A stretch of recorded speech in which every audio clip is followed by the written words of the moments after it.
Assalamualaikum warahmatullahi wabarakatuh. Waalaikumsalam.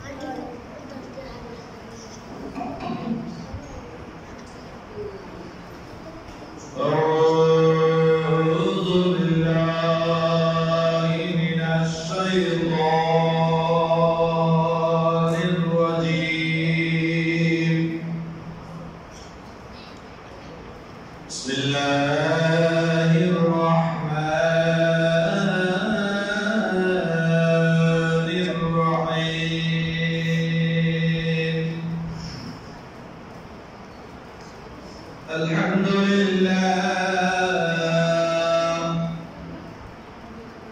Alhamdulillahi Rabbil Alamin.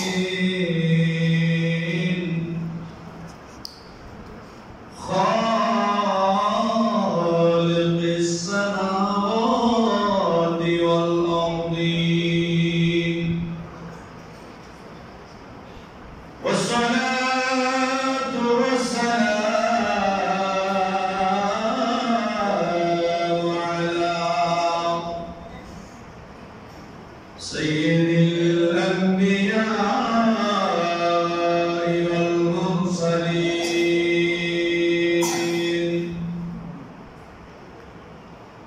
wa ala alihi wa ashabihi ajma'in.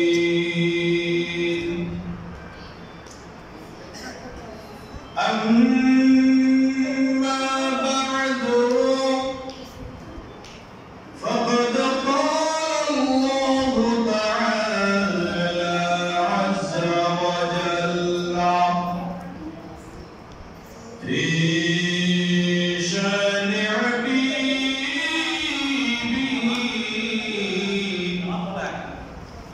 amiran wa mukhbiran.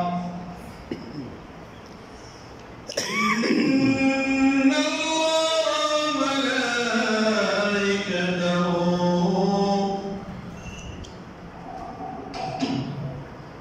yusalluna 'alan nabi. Ya ayyuhalladzina amanu sallu 'alaihi wa sallimu taslima. Allahumma salli 'ala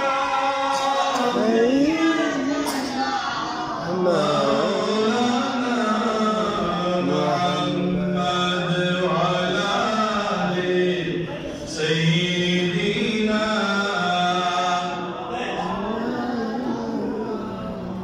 والداعين إليه داعي النبي أغاضر كتابيا أبنى الله كندراسي نبي ولي اللهم صل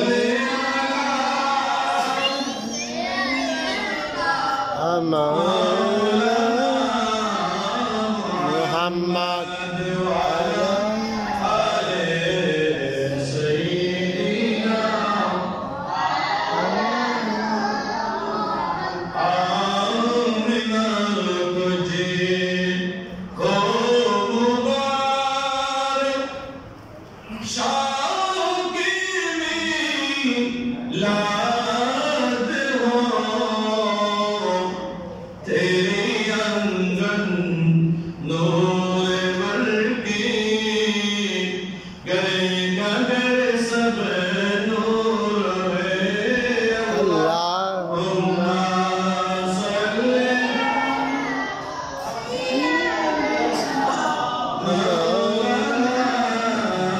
محمد وعلى آل سيدنا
وجهنم में गया जो उनसे वसूल ना हुआ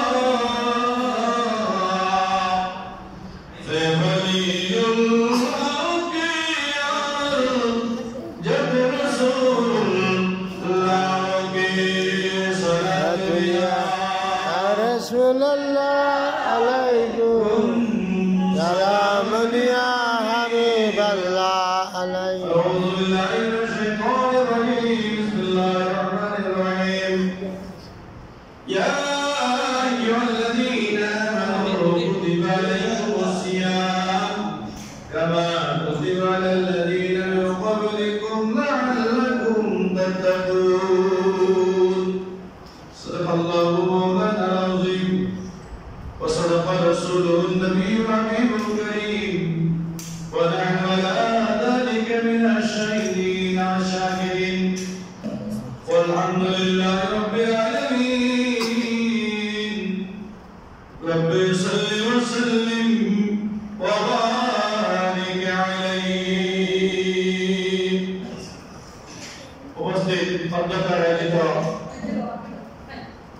তাইরিয়া শাহী সুলাইমান জামে মসজিদে মসজিদ কমিটি এলাকার সহযোগিতার উদ্যোগে প্রতি বছর ন্যায় আজকের আয়োজিত 17 রমজান বদর দিবস আজকে পবিত্র ইফতার মাহফিলের সম্মানিত সভাপতি অত্র প্রতিষ্ঠানের সম্মানিত সভাপতি জনাব মোহাম্মদ ইসাক চৌধুরী সাহেব অত্র মাদ্রাসার সম্মানিত সুপার जनाब आकाश मौलाना मोहम्मद सादिक इस्लाम कादरी साहब मदजिलुल आली उपस्थित रয়েছেন অত্র মাদ্রাসা সুপার জনাব সৈয়দ তরিকুল ইসলাম কাদরি মদজিলুল আলী সকলের শ্রদ্ধাভাজন জনাব তাসলিম শহীদুল্লাহ সাহেব মদজিলুল আলী অত্র মডেল মধ্যে সম্মানিত উপেক্ষিকা हजरत मौलाना फजलुल हक साहेब मदजिलुल आली एवं अत्तर परिचालना तथा माद्रासा सम्मानित सेक्रेटरी जनाब आलहाज मोहम्मद महबूब तालुकदार साहेब सह अत्तर माद्रासा सम्मानित शिक्षक मंडली छात्र এবং আমাদের সকলের পরিচিত বন্ধুবর জনাব मौलाना मोहम्मद साइदुल मदजिलुल सह माइकल आवाज बुलाচ্ছে ফাদারাল্লাহ মাসদুরাত মুসলিম নাওয়ারা আসসালামু আলাইকুম ওয়া রাহমাতুল্লাহি ওয়া বারাকাতুহু ওয়া আলাইকুম সালাম সময় সংক্ষিপ্ত অল্প আলোচনা অল্প কথা বলবো এই মাহে রমজান মাস এটা বরকতের মাস এটা রহমতের মাস কিন্তু এই যে বার্তায় আমরা ইফতার মাহফিলের জন্য প্রস্তুতি নিয়ে আজকের ইফতার মাহফিলে রয়েছে এই বার্তার নাম হচ্ছে পবিত্র মাগফিরাত বরকত সুবহানাল্লাহ সুবহানাল্লাহ এই বার্তার নাম কি মাগফিরাত অর্থাৎ ক্ষমা আল্লাহর পক্ষ থেকে কি পাওয়া ক্ষমা পাওয়া 10টি দিন হচ্ছে মাগফিরাত হচ্ছে বরকত সুবহানাল্লাহ পাশাপাশি বদরের দিন আজকে এ সম্পর্কে উলামায়ে কেরাম আলোচনা করবেন আমি শুধুমাত্র মাগফিরাত নিয়ে একটি কথা বলে আপনাদের কাছ থেকে বিদায় গ্রহণ করব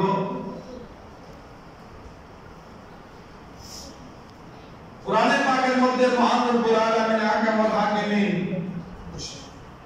অনেকগুলো জায়গায় এভাবে আল্লাহ রব্বুল আলামিন ইরশাদ করেছেন আল্লাহু গফুরুর রহিম ওয়া কানা আল্লাহু গফুরুর রহিমা এভাবে অনেকগুলো জায়গায় আল্লাহ কি করেছেন ইরশাদ করেছেন আল্লাহ 99টি নামের ভিতরে একটা নাম হচ্ছে গফফার কি নাম গফফার অর্থাৎ অত্যন্ত ক্ষমাশীল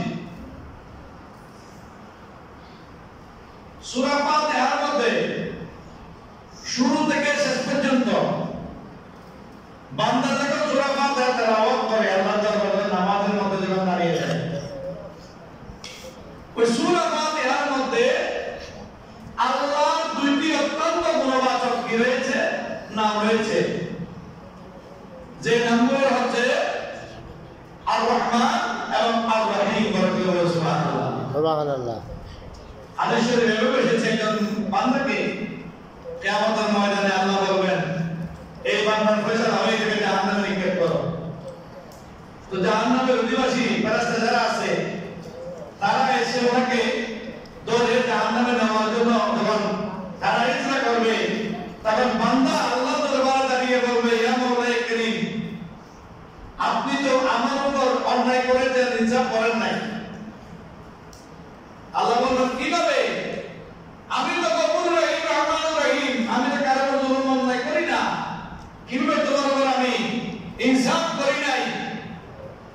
তখন বান্দা বলবে, আল্লাহ, জমিনের মধ্যে যখন ছিলাম, যখন নামাজ আদায় করতাম, কখনো কখনো যখন সূরা ফাতিহা তেলাওয়াত করতাম, ওই সূরা ফাতিহার মধ্যে বিসমিল্লাহর মধ্যে আমি রব্বুল আলামিন তোমার দুটো নাম সব সময় জপ করতাম, একটা হচ্ছে রহিম, একটা হচ্ছে রহমান।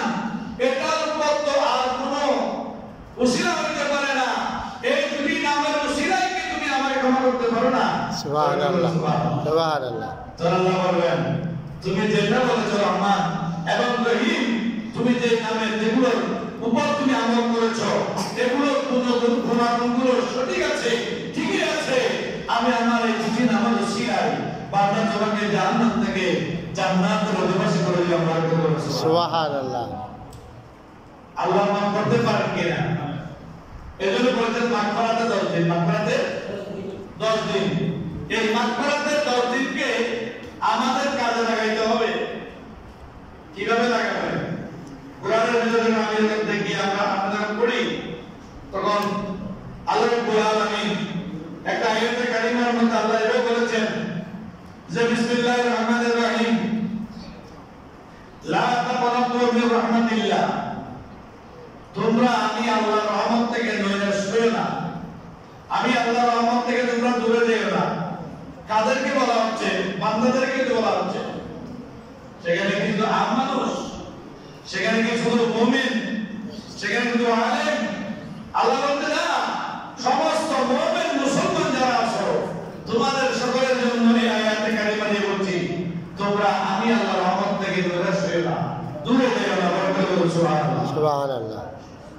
এখন আল্লাহর রহমত থেকে নৈরাশ না হওয়ার জন্য আল্লাহ বলেছেন,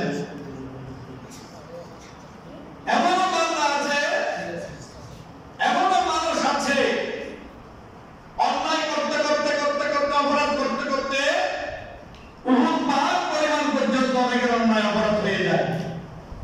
তখন সেই বান্দা মনে করে, হয়তো আমার এত অপরাধ, এত গুনাহ হয়েছে, আমার হয়তো এই গুনাহ কোনোদিন ক্ষমা হবে না, এই চিন্তা ভাবনা বান্দা যখন অন্তরে নিয়ে আসে।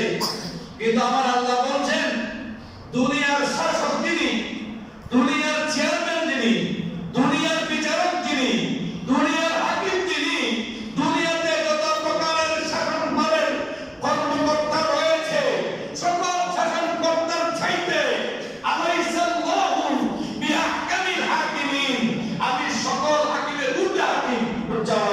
সুবহানাল্লাহ। দুনিয়ার চেয়ারম্যানের বিচারে তুমি দণ্ডপ্রাপ্ত হয়েছো, দুনিয়ার চেয়ারম্যানের বিচারে তোমার জেল কাটা হয়েছে, জজের বিচারে তোমার ফাঁসি হয়েছে।